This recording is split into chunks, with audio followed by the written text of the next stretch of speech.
जितने भी लोग इस वक्त देख रहे हैं डंके की, क्या बेटी बेटी में वाकई फर्क किया जाता है? हम लोग देखते हैं कि एक मामले में बहुत शोर होता है, दूसरा मामला पूरी तरह इग्नोर होता है। ऐसा होता है क्या योगिता? आपको लगता है ऐसा होता है? ये पॉसिबल है? और अगर होता है तो बहुत ही हमको शर्मिंदगी से डूब मरना चाहिए कि हम बेटी बेटी में फर्क करते हैं। क्या किया जाता है योगिता?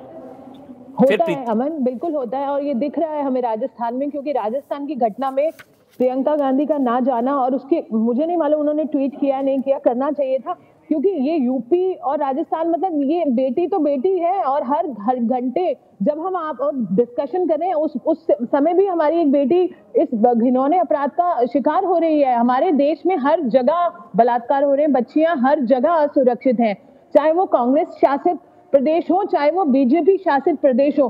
पर दुख यही लगता है कि हाथरस में मैं भी गई, मैं तो बाकी केसेस में भी जाती हूँ, पर मैं ये नहीं बोलना चाहती, पर इन्होंने इतनी जद्दोजहद करके बैरिकेडिंग तोड़कर, वो मैं वहां मौजूद थी जब प्रियंका गांधी वहां पहुंची भीड़ भड़के में कोविड के दौरान। उम्मीद थी कि कम से कम वहां पर कुछ तो करेंगी, क्योंकि उनका शासन है वहां पर, उनकी सरकार है, तो बहुत नाराजगी है। अच्छा, रीजन क्या होता है इग्नोर करने का? पॉलिटिक्स। मैं तो बीजेपी को भी बोलती हूँ, बीजेपी है कांग्रेस है, इनको तो बस ब्राउनी पॉइंट। इन्होंने भी एक झटके में प्रेस कॉन्फ्रेंस कर दी, इतने बच्चों के बलात्कार होते हैं और ये कह रहे हैं कि वो 100 किलोमीटर दूर थी। मैं प्रधानमंत्री आवास के आधे किलोमीटर दूर पे लड़की का बलात्कार और हत्या हुई है, Karol Bagh, which is not far. आप देखिए ज्यादा दूर नहीं है कनॉट प्लेस, वहां से लड़की को नीचे छत से फेंक दिया जाता है मारकर, तो बलात्कार करके। किसी ने न्यूज बनी, कोई न्यूज बनी, ऐसे ऐसे केसेस मेरे पास रोज आते हैं अमन, रोज। तो सोचो हमारा क्या बीतता होगा। तो ये बात नहीं है, मैं चाहे कोई भी पार्टी हो, मैं अक्रॉस पार्टी, इवन इंक्लूडिंग आम आदमी पार्टी, मैं तो आज आपके चैनल पर बोल रही हूँ, किसी को पड़ी ही नहीं है बच्चियों की। Nobody bothers. They are only bothered about their politics. They are only bothered when they are going to be elected next. They have nothing to, no concern. जब कांग्रेस शासन में थी, हमने कांग्रेस के खिलाफ निर्भया जब केस हुआ, कांग्रेस के समय हुआ, हमने लाठियां खाई, कांग्रेस की सरकार द्वारा खाई। क्यों? प्रदर्शनकारियों को मौका नहीं था, हम अपनी आवाज नहीं रख सकते थे, उनसे भी लाठियां खाई। आज बीजेपी के दौरान जब हम हाथरस गए, हम पे भी वही सब हुआ। तो मुझे तो नहीं लगता, लेकिन जितने लोग हाथरस गए वो अलवर नहीं जा रहे हैं, मतलब ये हैरानगी तो होती है। Very unfortunate, very unfortunate. ये केस जब से मुझे समझ में आया मैं रेस कर रही हूँ, बट ये बहुत गलत है, बहुत गलत। यही मैं समझने बैठा हूँ कि इतना संवेदनहीन कोई कैसे हो सकता है भाई। बच्ची तो बच्ची है, बेटी तो बेटी है भाई। अब उसकी गलती, वो यूपी में नहीं पैदा हुई, वो यूपी में पैदा होती तो आज तो मामला यूएन तक पहुंच जाता, आज तो पता नहीं कहां से क्या होता, कैंडल मार्च से लेकर सब कुछ होता। अब उसकी गलती, बेचारी अलवर में पैदा हुई, कोई बात ही नहीं करना चाह रहा उसकी। प्रीति पांडे, फिर मैं डॉक्टर जयंती दत्ता आपके पास, फिर शहजाद और सलमान। अमन, आपका सवाल ये है कि बेटियों में फर्क होता है कि नहीं? हाँ। देखिए, मेरी आवाज आ रही है अमन? बिल्कुल आ रही है, बिल्कुल आ रही है प्रीति। देखिए, बेटियों में फर्क तो बिल्कुल है। बेटियों में फर्क इसलिए है कि आपको याद होगा कि हाथरस के मामले में हाथरस चलो करके भर के बसें हाथरस जाती थी और बहुत बड़े बड़े नेतागण दिल्ली से हाथरस जाते थे। वो नेतागण, जब वो बेटी यहाँ एडमिट थी, जब वो ये बेटी यहाँ सीरियस थी आईसीयू में, तब एक बार भी नहीं गए। दिल्ली के ही नेता दिल्ली के अस्पताल में नहीं गए, क्योंकि दिल्ली का अस्पताल यूपी बॉर्डर के इधर लगता था। जब वो यूपी का बॉर्डर क्रॉस करके हाथरस पहुंची तो सारे नेता पीछे तमाशा करने चले गए।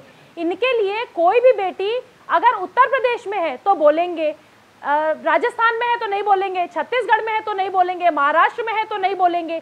बेटी किस धर्म की है ये तब देखा जाता है जब वो उत्तर प्रदेश की हो। आपने कहा ना कि उसकी सबसे बड़ी गलती ये थी कि वो अलवर में थी, सही बात है। अगर वो उत्तर प्रदेश के बॉर्डर में होती तो यकीन मानिए भाई बहन यमुना एक्सप्रेसवे पे गिरते, तमाशा करते, फोटो शूट करते, लड़खड़ाते, पुलिस वालों से लड़ते वहां पहुंच जाते, लेकिन अलवर नहीं पहुंचेंगे। मेरा तो सीधा सवाल सलमान जी, क्योंकि यहाँ पे बैठे हुए हैं, मेरा सीधा सवाल प्रियंका गांधी, राहुल गांधी, आम आदमी पार्टी के नेता, बीजेपी के भी नेता, बीजेपी ने तो प्रेस कॉन्फ्रेंस की, मैं तो कह रही हूँ सारे नेता जो हाथरस गए थे वो अलवर कब जाएंगे ये हम जानना चाहते हैं। या उत्तर प्रदेश में अगले 2 महीने तक किसी को छींक भी आ जाएगी तो सब उत्तर प्रदेश पहुंचेंगे, क्योंकि चुनाव बहुत इंपॉर्टेंट है।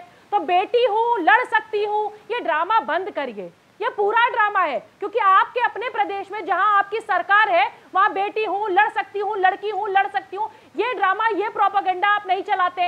ये प्रोपेगेंडा सिर्फ उत्तर प्रदेश के लिए है क्या?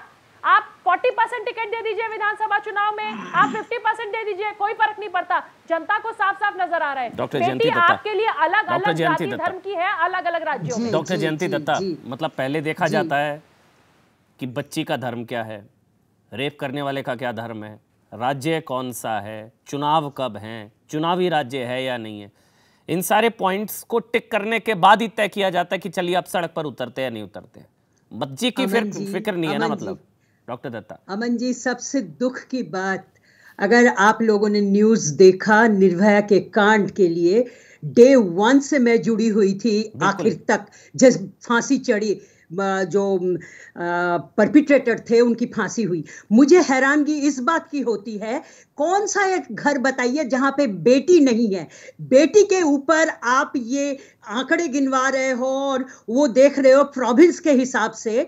अगर हाथरस जाने के लिए आपने जो लीगलिटीज थी, जो रोकथाम थी, उसको चैलेंज किया और आप वहां पे राजस्थान में बैठे हो, तब आपको ये परेशानी नहीं हो रही है कि इस बच्ची के साथ किस तरह की दरिंदगी हुई। सबसे दुखद बात तो ये है कि आज हमारे देश की बेटियां रौंदी जाती है।